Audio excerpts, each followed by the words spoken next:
Assalamualaikum warahmatullahi wabarakatuh.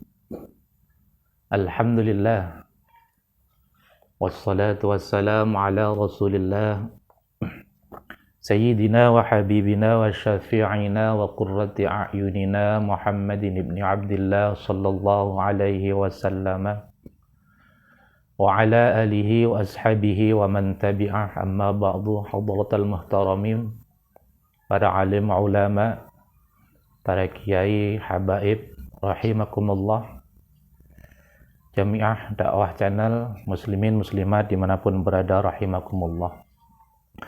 Alhamdulillah, untuk hari ini kita akan melanjutkan kajian, membacakan beberapa pertanyaan dari saudara-saudara kita tentang permasalahan kehidupan, problema rumah tangga, dan keagamaan. Yang pertama, kita akan membacakan pertanyaan dari Ibu Widya, salah satu pegawai dari Pejompongan, Jakarta, menanyakan tentang hukum waris bagi anak dari nikah sirri. Assalamualaikum warahmatullahi wabarakatuh, Pak Ustadz. Saya seorang istri dengan 3 anak. Setelah suami saya meninggal, baru saya tahu kalau suami saya punya anak dari pernikahan sirrinya. Bagaimana menurut Islam untuk pembagian warisnya, Pak Ustadz? Apakah anak dari pernikahan sirri tersebut mendapatkan hak juga? Mohon penjelasannya. Hadirin rahimakumullah, Bapak Profesor Dr. Kiai Haji Muhammad Quraisyab memberikan penjelasan. Pernikahan menurut ketentuan negara di Indonesia tidak sah kecuali bila memenuhi persyaratan agama dan persyaratan yang ditetapkan Undang-Undang Perkawinan. Salah satu di antaranya adalah bahwa perkawinan harus tercatat. Perkawinan haruslah jelas dan diketahui orang, tidak boleh dirahasiakan, demi menghilangkan purbasangka, dan demi menjelaskan status anak, bahkan demi menghindari perselisihan yang dapat timbul bila salah seorang mengingkarinya. Karena itulah pernikahan baru sah jika terdapat minimal 2 orang saksi. Memang ulama berbeda pendapat tentang fungsi saksi. Apakah kehadiran mereka syarat bagi kesempurnaan akad nikah yang minimal harus ada sebelum bercampurnya pasangan suami istri, ataukah syarat sahnya akad nikah?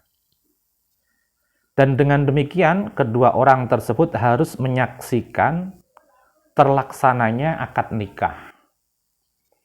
Hadirin wal hadirat rahimakumullah, namun demikian, semua ulama sepakat untuk tidak membenarkan perkawinan tanpa saksi atau kawin sirri atau rahasia. Selanjutnya mereka juga berbeda pendapat apakah jika telah hadir 2 orang itu menyaksikan pernikahan, lalu mereka diminta untuk merahasiakan pernikahan itu. Apakah ini termasuk nikah sirri atau bukan? Imam Malik berpendapat bahwa itu termasuk perkawinan sirri, yakni terlarang. Sedangkan Imam Syafi'i dan Imam Abu Hanifah menoleransi hal tersebut. Ini disebabkan karena mereka berbeda pendapat tentang fungsi saksi.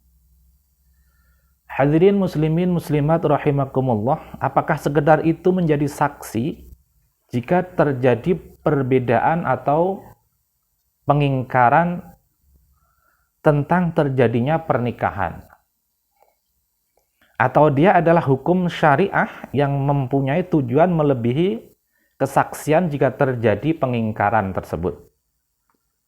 Betapapun pada akhirnya kita dapat berkata bahwa perkawinan yang tidak memenuhi rukun-rukunnya antara lain adanya saksi, adalah perkawinan yang tidak sah dan anak yang dilahirkan tidak berhak mendapatkan warisan. Adapun jika sifat sirrinya atau rahasianya sekedar merahasiakannya dari istri pertama, maka ia adalah anak yang sah menurut agama. Dia berhak mendapatkan warisan menurut agama, hanya saja jika itu tidak tercatat oleh negara, maka ibu dan anak itu tidak dapat menuntut sesuatu, termasuk warisan. Hadirin wal hadirat rahimakumullah, karena tidak ada bukti tentang perkawinan tersebut. Bahkan perkawinan itu bersama buahnya tidak diakui negara. Bersyukur jika istri yang lain menyadari ketentuan agama ini dan ingin bertoleransi sehingga memberi hak masing-masing sesuatu tuntunan agama.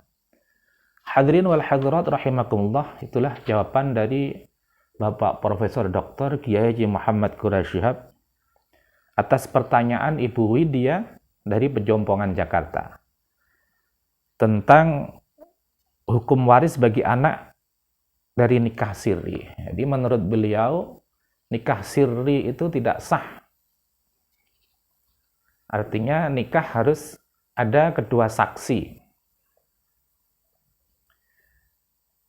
Dan selanjutnya beliau juga menyatakan kalau nikahnya tidak dicatat oleh negara, maka dia tidak berhak untuk mendapatkan warisan dan tidak bisa menuntut atas warisan dari ayahnya yang meninggal itu. Maka dari itu, ketika kita menikah, satu harus ada dua saksi dan harus dicatat oleh negara. Jadi ketika kita mau menuntut apapun, jadi ada catatan dari negara Republik Indonesia. Terima kasih. Assalamualaikum warahmatullahi wabarakatuh.